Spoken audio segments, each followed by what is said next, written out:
Sue. And we're the gorgeous, brilliant females.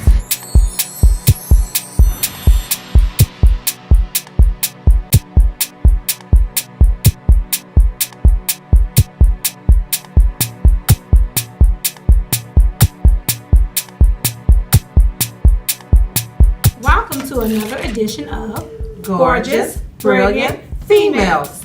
I am Zimply, And you already know who I am, Sue. and we're here to entertain multiple guests today.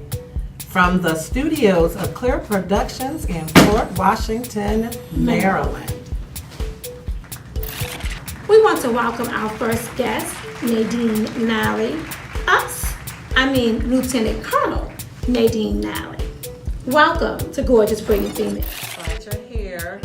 Well, let me start off by asking the first question. You are a lieutenant colonel in the Army, and as I read, it also says that you are probably the youngest lieutenant colonel and a female. What makes you think that being in the Army and being a lieutenant colonel, does that affect anything that's going around in the military right now?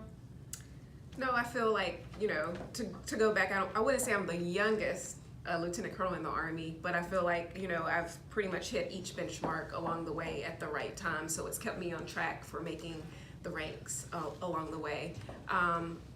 With everything going on in the world right now, with Me Too, all that, you have to stay cognizant of what's going on from a political perspective, so you can have those insights to help the people within your ranks, within your organization, to provide that mentorship, that support they need on the outside as well. Yes. Now, there are many, many branches of military. What made you select the Army? I feel, the military, as we know, since the 1970s, it's been an all-volunteer force, and it's made up of diverse organizations within. For me, and for all people, join for deeply personal reasons, whether it be family, someone in your family served, whether it be the honor that you have to serve your country, or for the country itself, being an American citizen. For me, the reason that I joined, my father, he was in the Army. He was an enlisted soldier in the Army, and he passed away when I was a little younger than 2 years old. Wow. So me knowing that I would have that connection to him, growing up, I always knew that I had a desire to follow in his footsteps, to bring that connection back to him. Oh, that sounds good.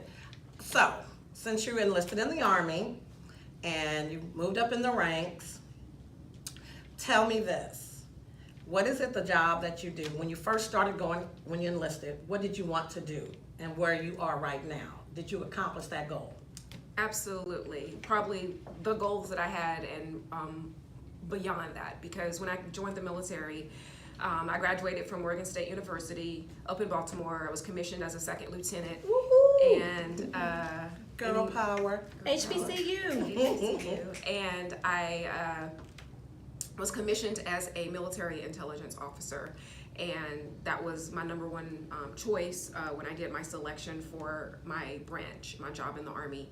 And I've had numerous opportunities along the way. Back in 2012, I transitioned over to become a cyber officer, which, as everyone knows, cyber is the new hot topic for everything. Cybersecurity is so huge. It's a huge growth industry, whether it be commercial, private sector, or the military. So I've had a lot of opportunities that's helped me to grow and learn within the Army because of the field that I've been in. Yes, that sounds so exciting for a woman. All right, now this is a big question for me. So we know that we have our wonderful president. And a lot of people are making decisions about whether to join the military or not join the military based on the leader that's at hand. So would you say that it's a good time, that it doesn't matter who's the president in order to join the military? What would you tell the youth of tomorrow in reference to making a choice about whether the military is the place to go?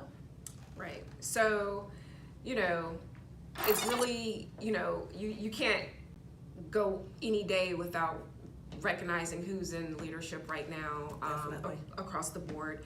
And for the decision to join the military, you have to be politically ambiguous. You can't show any preference to one party, because at the end of the day, the president is the commander in chief. In So chief. we And have that's to your wake up, boss. and that's our boss. So you have to wake up every day realizing that your desire to serve, you have to follow the orders of the president of the United States. So I mean that there are some challenges if you're coming from a family that's deeply rooted in one side or the other. But I feel like for the times that we're in, and specifically with minorities in the military, being a minority in the military, it provides you so many different opportunities.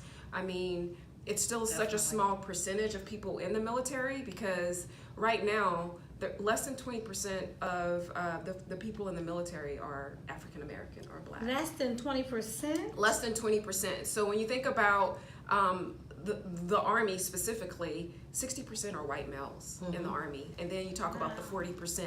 The 40%, only 20% are African American, and then you have the 20% of Hispanics and other ethnic backgrounds. So to know that you can come in the military for either professional development, job stability.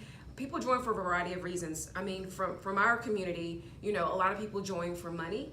From an economic perspective, a lot of people college. Yes. A lot of people join for adventure and travel. They join for the benefits. Yes. I mean, if you think about the benefits alone, it pays big dividends from a healthcare perspective, knowing that you have that stability, that security.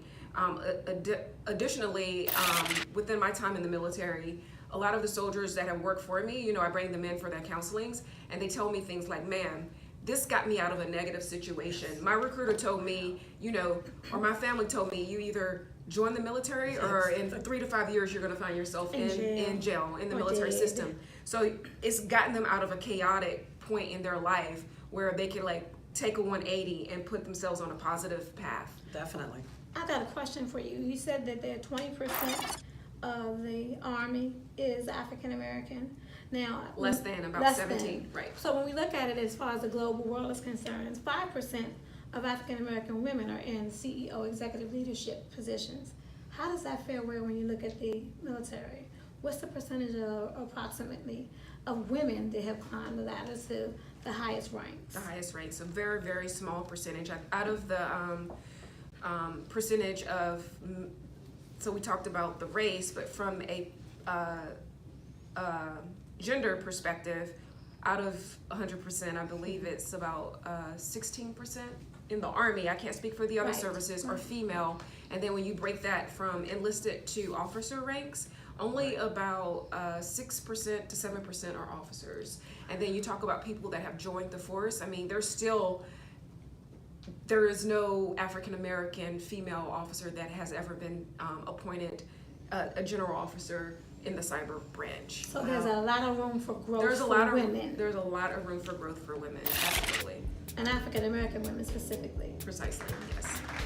Well, it was beautiful talking to you. We're going to take a break right now, and when we come back, we'll see what else is going on. Awesome. Funky music.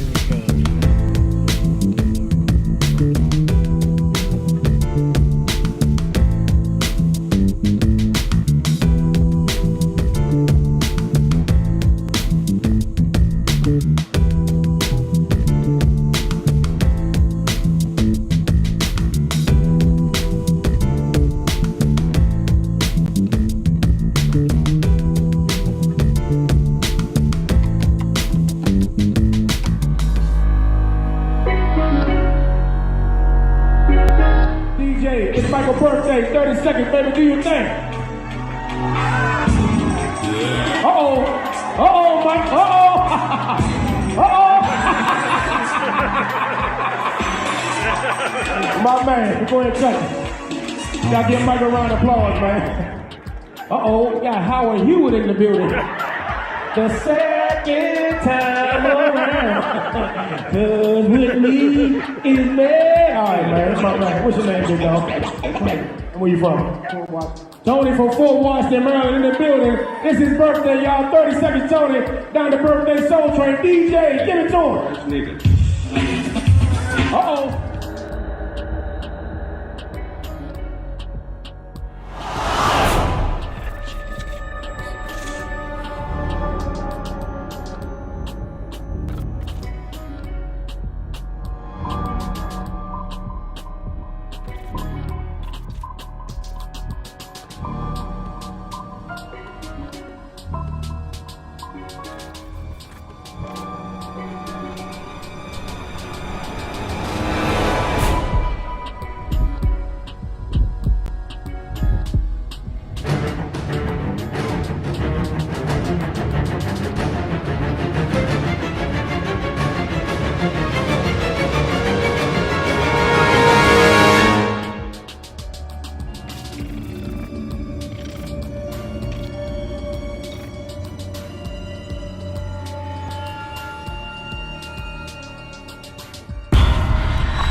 sugar say.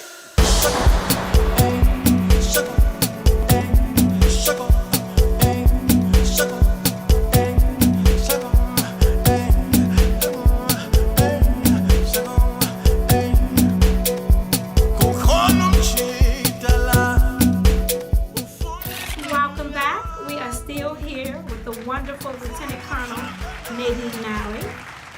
Yes, and we have more questions for you, Lieutenant Colonel.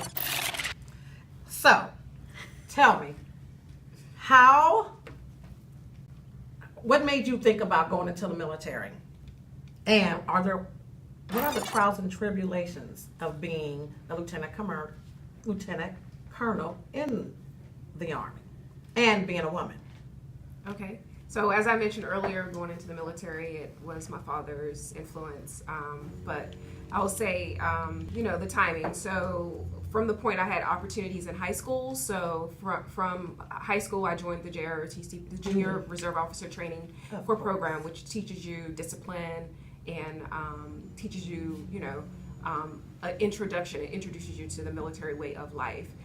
From there, I had a very good opportunity from my JROTC instructors to provide me with a opportunity to go to the ROTC program. So I got an ROTC scholarship. Mm-hmm. So my best friend and I were actually going to join the military under the buddy program. Yes. Okay. That was where you enlist, you go to AIT together, and then they get you your first duty station together. So when you come from this small town, at least you know you have support. So my best friend and I had actually, that was our plan, and the JROTC instructor, he put us both in for the scholarship, and I got the scholarship. So we ended up splitting ways. She went off to the military, and I went to college for 4 years at Morgan State. So I was in ROTC, so now we're talking 8 years, and I'm still not in the military. I'm just being groomed to go to the military. And then back in 2000, I was commissioned as a lieutenant. So that's when my military career actually officially started. And to date, so I'm at 18 and a half years. In May, it'll be 19 years in the military. Wow. When we speak of trials and tribulations, so during the time that I joined the military, being a minority officer, I've always been one of not many more in any organization that I've been in. Either one of the only female in an organization or one of a female minority officer in an organization. Yes. So there's obviously been trials and tribulations because you always have to, number one, well represent that community of interest, the minority group, and also you have to recognize that it's a little lonely, right? Because you don't have anyone that you can partner up with and get through the day-to-day. I joined back in 2000. Shortly after I got to Germany, 9/11 happened. Yeah. Wow. So I had not been in the military for a year, and 9/11 happened. So my first 15 years in the military were deployments. So it goes back to understanding that relationships were hard because I'm in and out of deploying to Iraq. I have 5 deployments under my belt from between going to Iraq 3 times to Afghanistan and other locations. Wow. So I'm a little bit over 40 years old. I did not get married until I was 38 just because relationships were hard. And I'm, again, 40-something years old, and I have a 9-month-old son. So it took me a while to settle down and actually build that family to have children. So it's been really interesting between deployments, being away from your family, tons of trials and tribulations. But I feel like, I'm resilient. Yes, you are. And I've overcome a lot of those. And there's got to be some take-backs on that, too. I know you had a lot of trials and tribulations, but you got to see the world along with that. Right. I I know you said Afghanistan and Iraq, but where are the other places that you've gone that were quote-unquote leisure time? Leisure time. So my first duty station was Germany. So I had the opportunity to live in Germany for 3 years. Guten Tag. Guten Tag. My mother's actually German. So, oh, wow. Yeah, that day. Yeah. So I lived there for 3 years and got to travel around to all the countries surrounding areas, whether it was Czech, Milan, Italy, the Amalfi Coast. I mean, every weekend, my friends and I, we would pull out our passport and where are we going this weekend? London, France, Yes, being in the military does allow you a lot of things to happen for you. Yeah, so aside from Europe, I've been to Asia, Korea, Thailand, just a lot of unique opportunities that, again, I would have not otherwise been able to have. Right, because my husband is a retired Navy, and I've been where you said I've been everywhere too, and loved it. So those are the benefits of being a military spouse, I can say. Family. Yes, a military Okay, so family. we keep talking about this family component. So let's talk about family. Tell me how you control work-life balance. You have a 9-month-old baby. You're a lieutenant colonel. Much is expected of you, and you're in the cybersecurity industry, which is really a relevant field right now. And along with that, you're also married to a military Marine. So that's a lot So to work-life take on. It is a lot to take on. So work-life balance. So my husband, he retired from the Marine Corps back in 2015, and he took on a second career with the Secret Service. And for me, you know, when we talk about trials and tribulations, females making decisions for their profession and then basically sacrificing their personal life. Correct. So for me, I had the opportunity to once say no, right? So for me, last year, I was selected for battalion command. And for a millisecond, I was really concerned about the perception of me being pregnant as a female in the military, a military officer. I felt like they were going to take that opportunity away from me. But they didn't. So they came and told me that I had been selected for this battalion command and last spring.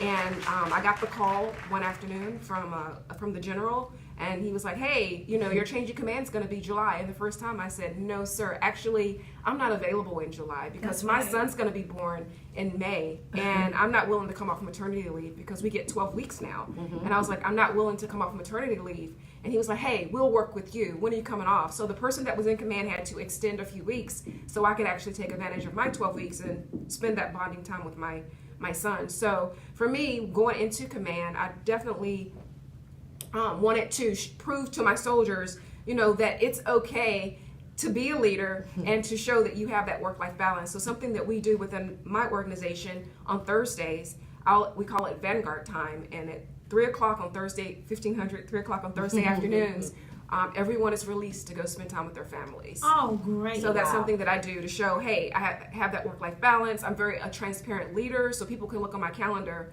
Twice a week, I put picking up Killian from daycare, dropping Killian off from daycare. So they can see that I am doing things to make sure that I can keep my family together. And that's a hard decision. Sometimes in any profession, you know, you have to decide whether you're going to, and it takes leadership.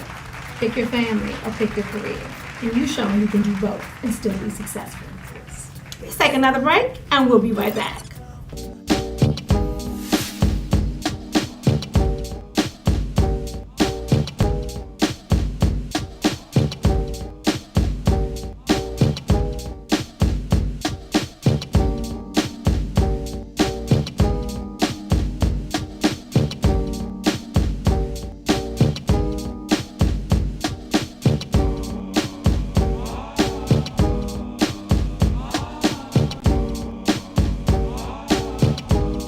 Look into this file for me.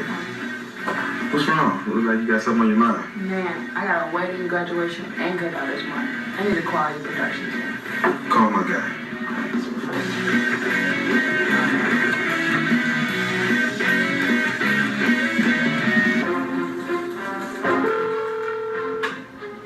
Clip Productions Entertainment Group, may I help you?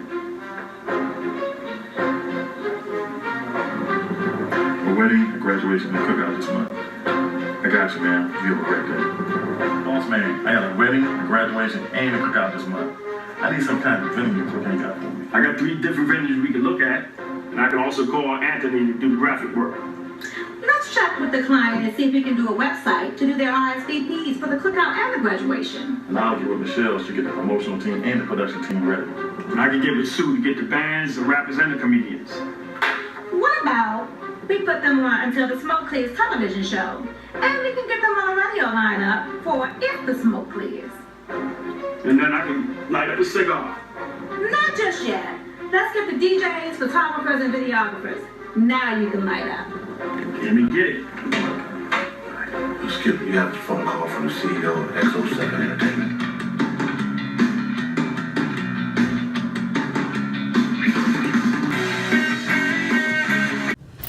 And we are back with our Lieutenant Colonel, Nally, and we have more questions for you. So I have to tell you that my role model is Michelle Obama. And I am just loving reading her book, Becoming, and just learning how I can still become, and it's never too late. in order for me to do the things that I want to do and set out to do in life. So tell me, who is your role model and why?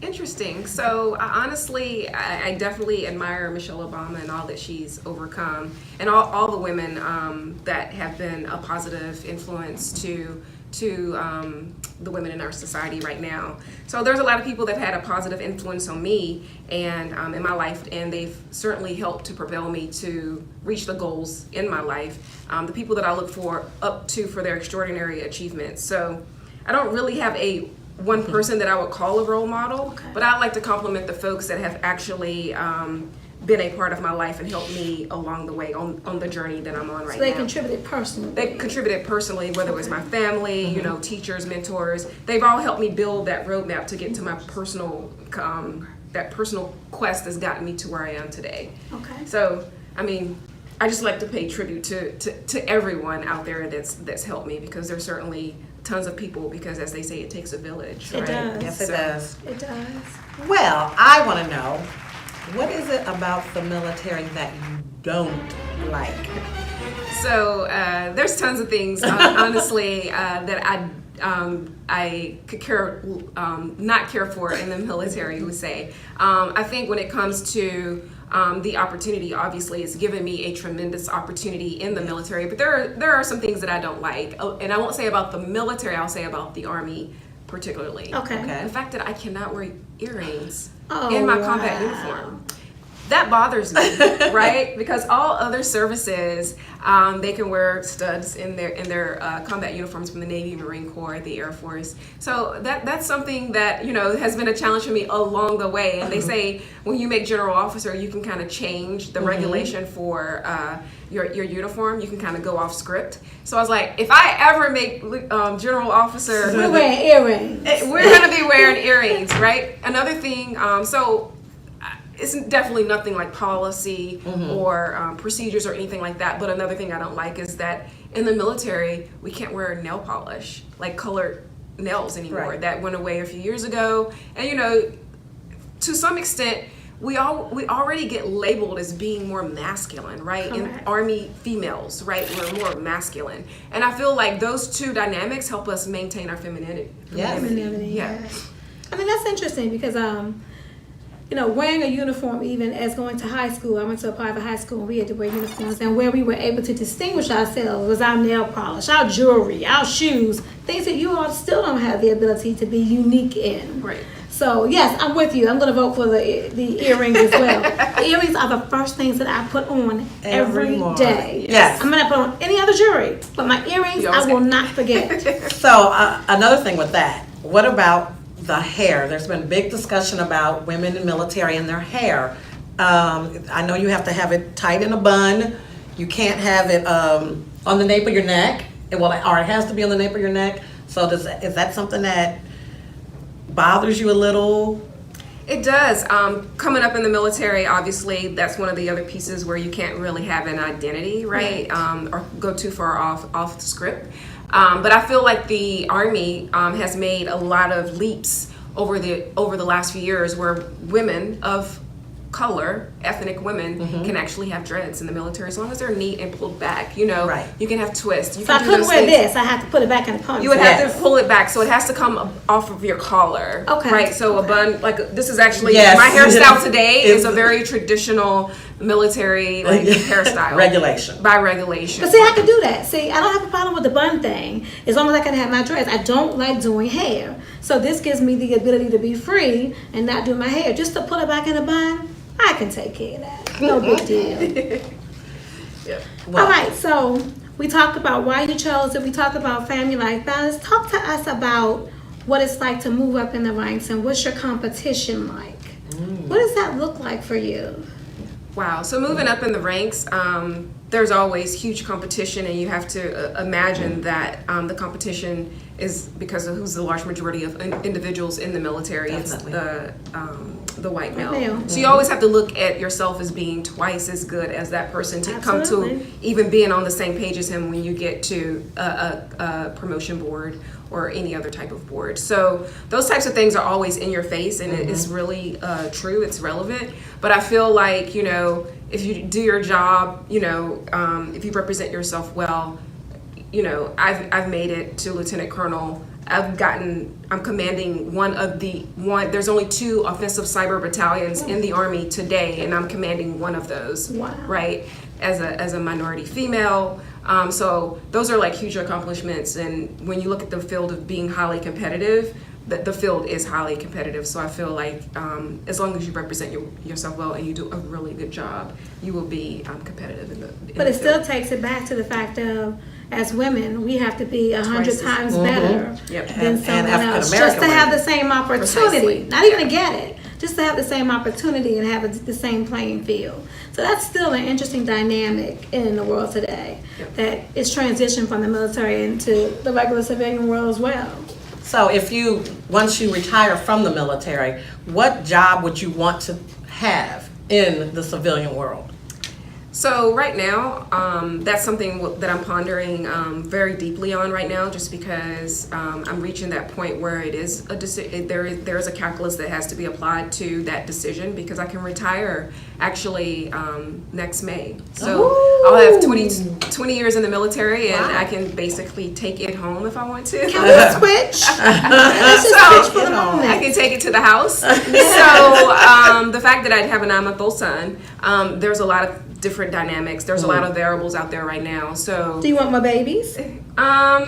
So my husband would like more babies. Okay, the time is coming. I told him The the shop time is is closed. Right. But we will decide, just You're because open. of my I'm You're not open. close completely You're to open. it. So what about if job. when your son grows up? Would you be So- opposed to him going to the military? Would you encourage it? Would you Today- discourage it? Today I would discourage it. I really would. I feel like, I asked my husband, I said, my son's name is Killian, and I said, if Killian told us that he wanted to go to the military, I feel like I'm going to be that mom that's super protective, and I'm going to tell him that no, because I feel like, I told you guys the reason I went to the military. Right. Okay, so it was to follow my father's footsteps. Secondary to that was a ways and means, right? Because my family would have not otherwise been able to afford to send me to college or give me those opportunities. My husband and I feel like we're in a position right now where we're setting him up for success, where the military, if he wants to do it, It's a choice. It's a choice. It's a decision. And because it is an all-voluntary force, Yes. he could go in and serve his country for a couple years, but I feel like he doesn't need to make the military career because of the financial aspect, right? And that's one of the things, my son is in school, my youngest is in school now to be a pilot. And one of the best things they tell you is go into the military. You can get all the training, everything you need, doesn't cost you a dime. Unfortunately, at his school, flight school is not included in the tuition. It's in addition to. Right. So for me, it was like going to the military, Trump. Going to the, It no. may change, later on, and I'm not going to say it's because of the current administration I'll per say se. it for me. For me. But I just, maybe because he is my only child right now, Yes. I'm super protective of him. Absolutely. And I think there is a law out if you have a sole survivor, like if you only have one son, Yeah, they don't have to go. they don't have to go to the military if we ever come into a situation where they do a Drafting. draft, right? Correct. So I always, I've been very calculated about like, okay, so if I have any other, kids, but no, You have to have a girl. I have to have a girl. Yeah. So you have to make sure the stars and the moons and everything line up so that you have a nice little girl next. Yeah.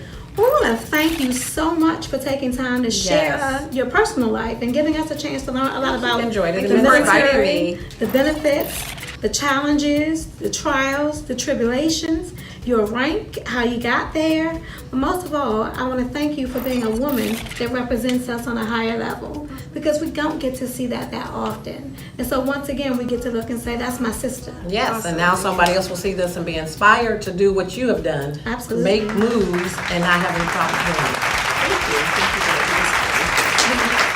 So we want to thank you again for sharing your life with us, for giving us the opportunity to learn about the trials, the tribulations, the positive experiences, the work-life family balance, the rank, the promotion challenges.